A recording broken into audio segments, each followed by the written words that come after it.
The wind that night came down from the high ridges, sharp as a blade and unmerciful as judgment. It rattled the black limbs of the pines and carried the smell of ice, the kind of cold that gnawed at a body, not from outside in, but from the inside out. They had taken her out there under that storm, ropes cutting into her wrists, dragging her where no footpath lay. 16 years old, heavy in frame, soft in face, and shaking with the kind of fear that freezes the tongue before the cold does. She stumbled in the drifts, and when she fell, they cursed her, yanked her up, and drove her on. No one spoke of mercy. They called it punishment, though punishment was too small a word for the thing they meant to do. Punishment has an end to it. What they tied her to was not meant to end, save in silence and frost. They bound her against the trunk of a black spruce, ropes rough and tight, pressing bark and resin into her coat, and left her there. She did not weep. The wind had dried her eyes, and her throat was a place too raw for sound. She only pressed her cheek against the frozen bark and prayed that the pain in her hands would numb before the night grew much older. The snow began again, quiet at first, flakes like ash settling in her hair, on her lashes, across her bound arms. The trees sighed. In the far dark something howled, long and ragged, and it was hard to tell whether it was a wolf or the storm itself. Time is a crueler rope than any hemp. She lost the hours one by one, not in sleep, but in shivering wakefulness, her mind breaking and re-breaking against the same thought. They left me here to die. The girl's name was Clara. Her people had said it sharp that evening, not as a name, but as a sentence. Whatever she had done, whether too willful, too outspoken, too much herself in a world that asked girls to be smaller, it was not the deed they hated, but the shape of her defiance. And so the elders, the men who believed themselves just, passed down judgment like ice water poured over her head, and now the spruce tree was her jailer. She might have lasted till dawn, or she might not have. The wind does not care, the snow cares less. But not all men are made of wind and snow. He came up the ridge slow, carrying the weight of years in his boots and the smell of smoke in his beard. They called him a mountain man, though he never much called himself anything. He lived in the deep folds of the range where trails washed out and rivers broke their banks each spring. A figure seen now and then in the trading post, spoken of in whispers, half outlaw, half myth. It was not mercy that brought him that way, but wood. He was hunting for deadfall to cut, and the storm had stripped plenty. Yet the sound he caught, faint, half lost in the storm, was not the groan of trees. It was the small, broken sound of breath pushed too hard against ropes. He stopped, listened. The wind tried to cover it, but the rhythm of suffering has a way of threading through all other noise. He turned toward it, and after a dozen paces through the drifts, he saw her. A girl tied fast to a spruce, white with snow, head bowed, shoulders trembling. For a long while he said nothing, only stood with the axe heavy in his grip and the storm pulling at his coat. There were 1,000 reasons a man might walk on and let her be. The world was full of troubles, not his own. But he was not made to walk on. He set down his axe and moved to her, boots crunching on crusted snow. Her eyes flickered up, wide, glassy, not believing what they saw. "Easy," he said, voice low, the sound of gravel in a riverbed. He took a knife from his belt, worked at the ropes, and they fell slack into the snow. She sagged forward, near collapsing, and he caught her by the shoulders. She was shivering hard enough to shake her teeth loose. He looked at her, red hands, blue lips, skin pale beneath the frost. Then, without a word, he shrugged out of his great wool coat, thick with the smell of wood smoke and pine, and laid it across her shoulders. It swallowed her whole, heavy as a blanket, warm where his body had heated it through. Her breath hitched, and for the first time in hours, she let out a sound, not a sob, not a word, but the smallest whimper, like the cry of something too tired to hope. "Come on," he said steady, the way a man might speak to a skittish horse. "Fire's not far." And the wind kept blowing, and the snow kept falling, But for the first time that night, Clara was not alone. The man half carried, half led her down through the timberline, where the wind thinned a little and the snow fell softer. Clara stumbled with each step. Her legs had long forgotten their strength, and it was only the pull of his arm that kept her from sinking into the drifts. The dark pressed close, heavy as a shroud. The only light was the pale wash of the moon through moving cloud, silvering the branches above them. She did not know this man, not his name, not his mind. For all she knew, she had been dragged from one punishment to another. Yet his coat burned with warmth against her skin, and the heat of it gave her a reason to keep walking. They came, after a time, to a hollow cut into the side of the ridge, a rough lean-to of logs and stone, a place made by hard hands over harder winters. He ducked inside, led her after, and the world changed. The wind died. The dark drew back, and in the corner, a bed of coals glowed, faint but waiting. He moved quick. Kneeling, he set to work with flint and steel, coaxing sparks into tinder, feeding flame from moss to twig to split pine. The fire rose with a crackle, red light spilling across the rough-hewn walls. Clara sank down near it, clutching the coat close, every inch of her body aching with the thaw. It was not a gentle warmth. The heat came like knives at first, stabbing into frozen flesh. She bit her lip against the pain, rocking a little, the tears she hadn't been able to shed outside now running hot down her face. The man glanced at her, said nothing. He'd seen the thaw break people before. You don't speak into it. You let the fire do the talking. He laid a pot by the flames, snow melting into water, then dropped in dried venison and a pinch of root. The smell of broth began to cut through the smoke. Only after a long while did he speak. "What's your name, girl?" Her voice cracked like ice under a boot. "Clara?" He nodded, as if that was all he needed. He didn't ask the why of her punishment, nor the who. A name was enough to make her human again. "And yours?" she whispered, voice dry. He shifted the pot, shrugged. "Sonny'll do." The silence settled back, but it was different now. Not empty, but shared. The broth was ready quick. He ladled it into a wooden bowl, set it near her. She held it with both hands, trembling, sipping slow. Salt and heat worked their way into her blood, and with each swallow, she felt herself come back a little more from the edge.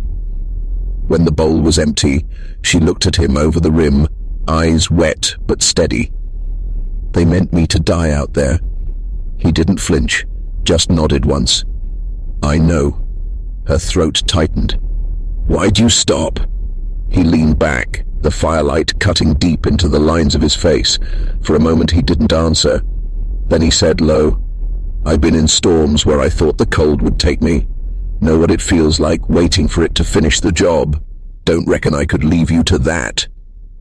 She stared at the fire, her hands tight around the empty bowl. The truth of it pressed on her like the weight of the coat around her shoulders, rough, heavy, but undeniable.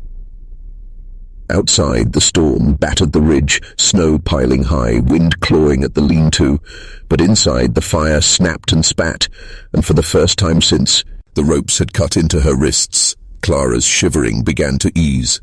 The man, Sonny, sat quiet, sharpening his knife on a whetstone, the scrapes steady as a heartbeat. Clara's eyelids grew heavy. She fought it at first, fear twisting in her chest, fear that if she closed her eyes she would wake again tied to bark and snow. But the coat smelled of smoke and pine, the fire whispered warm, and exhaustion pulled harder than fear. She lay down on the rough bedding of fir boughs, the coat wrapped tight, and drifted into a sleep so deep it felt like falling through ice into water below. Sonny sat awake long after. His eyes stayed on the door flap of hides, on the shadows beyond. He knew men cruel enough to leave a girl to die were men cruel enough to come looking to make sure the job was done.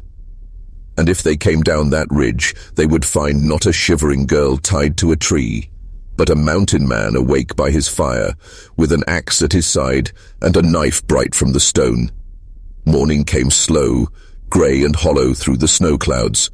The ridge lay buried under white, trees bowed with the weight of it, silence heavy as the grave. Clara woke first.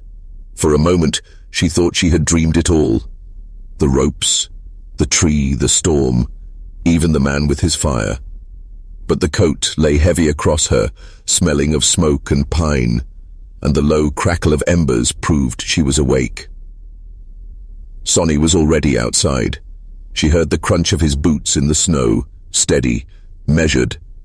She pulled the coat tighter and crept to the flap of the lean-to. He was cutting wood. Each swing of the axe was sure, clean, the log splitting sharp against the block. His breath rose in white clouds. For a moment Clara just watched, her eyes tracing the rhythm. He didn't move like a man nervous of the world. He moved like the mountain itself had lent him its patience. But further down the ridge, beyond the tree line, another rhythm stirred. Hooves. Sonny froze mid-swing, head tilting. He heard it too. A faint, distant beat of horses breaking the hush. Not the kind of beat that belonged to neighbors or hunters. This one came hard, sure, with no care for quiet. Clara's stomach dropped. She pressed a hand against the doorframe. It's them. Sonny set the axe aside, slow, calm. He didn't answer her fear with words, just reached for the rifle propped against the wall. He checked the flint, thumbed the powder, then leaned it close by the fire, where it would stay dry. They'll find the tree, Clara whispered, her throat tight. They'll know I'm gone. Sonny looked at her, eyes steady. Let 'em know. Down by the stand of pines where they'd left her, the men reined up. 4 riders, wrapped in heavy coats, their horses snorting steam into the cold.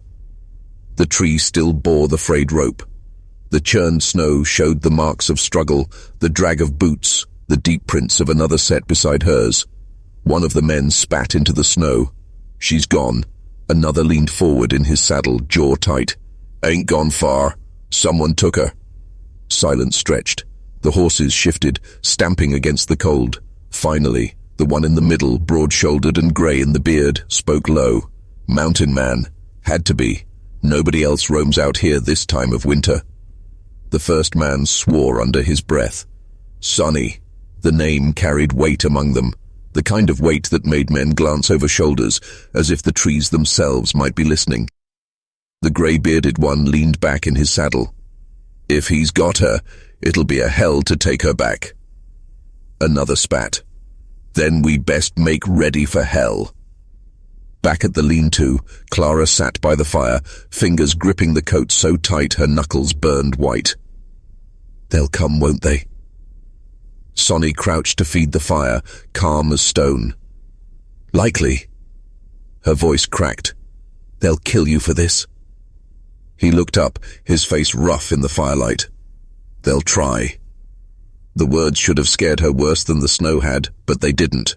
There was something steady in them, not bravado, not recklessness, but the flat truth of a man who had seen winter, seen death, and still kept his fire burning.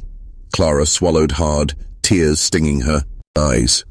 You should have left me. Would have been easier. Sonny shook his head, slow. I seen easier roads. Never liked where they ended. Outside, the wind howled down the ridge. The hoofbeats were gone for now, swallowed by the storm, but both of them knew it was only the beginning. The storm eased by mid-afternoon, the snow turning soft and wet on the ridge. That kind of weather carried sound further, and Sonny heard them before he saw them. Faint cracks of branches, horses breathing heavy through the pines. He didn't stir from the chair by the fire. He only lifted his head a little, eyes narrowing toward the door.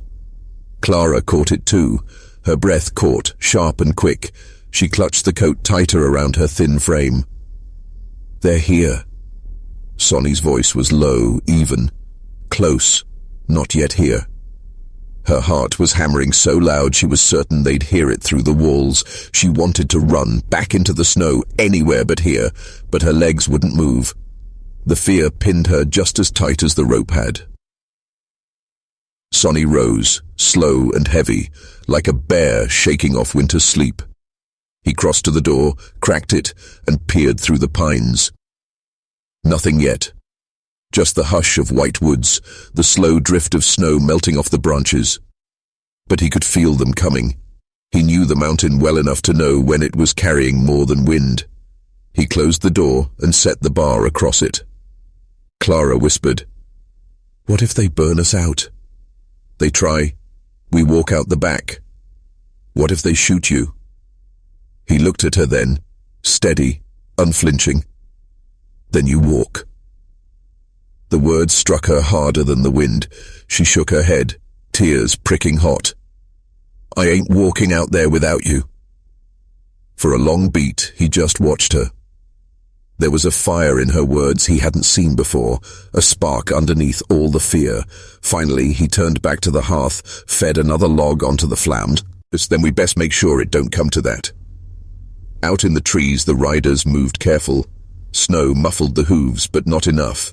Sonny's ears caught every step. The grey-bearded man raised a hand, halting the group. He leaned forward in the saddle, scanning the ridge. "Smoke," he muttered. Sure enough, a thin thread curled into the sky just above the trees. "That's him," another hissed. The grey-bearded one nodded. "Ain't no use rushing him blind. Man like Sonny, he'll have the ground on his side. We wait till dark." So they pulled their horses back into the shadow of the pines, and the ridge grew still again. Inside, Clara sat near the fire, wringing her hands. The silence pressed heavy, broken only by the crackle of wood. She dared a glance at Sonny. "You ain't afraid?" she asked, her voice small. He leaned on his knees, gaze fixed on the flames. "Been afraid plenty. Don't help none." She let out a shuddering breath. "All my life men have told me I was a burden. Too big, too slow, too much. They tied me out there 'cause they said maybe the cold could beat it out of me." Her voice cracked. "But you put your coat on me." Sonny finally turned his head, studying her like he was weighing every word. "Ain't a burden to keep someone alive." The quiet that followed settled deep. For Clara, it was the first silence in years that didn't feel like punishment. She pulled the coat around her shoulders again, holding it close. Outside, the storm was clearing, night dragging its shadow down the ridge. Somewhere in the woods, men waited with guns and rope. But inside that cabin, for the first time in a long while, Clara's heart beat with something other than fear. Clara drew the coat tighter, staring into the flames. And though fear gnawed at her ribs, another feeling pressed through.